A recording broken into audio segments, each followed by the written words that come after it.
Ресейдің валютасы нығайып келеді, алайда бұл уақытша құбылыс екені белгілі.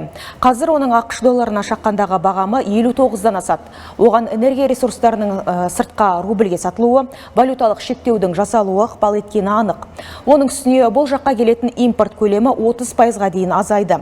Ертеңнен бастап теріскейдегі көршімізге жер қойнауын пайдаланушылардан төлем түседі және ай соңына дейін табыс салығының алынуы да рубльдің одан әрі нығая түсуіне жағымды әсер етпек. Дегенмен Ресей бюджеті үшін ол пайдалы емес. Энергия ресурстар саудасынан түсетін табыс, шикізат бағасы қымбаттаған тұста көл көсір болғанмен, ұлттық валюта нығайғандықтан экспорттаушылар конвертация жасағанда аз рубль алады. Мәселен, бұрын мұнай барелі $100 болғанда олардың қалтасына 80 рубль түсетін. Қазір бар болғаны 59. Сондықтан ресейліктер үшін валютаның долларға шаққандағы бағамы 76-81 аралығында болғаны тиімді. Теріскейдегі экономистер халыққа жиған тергеніне алтын не күміс алуға кеңес береді. Олардың сөзіне сенсек, бағалы металл құнсыздана қоймайды.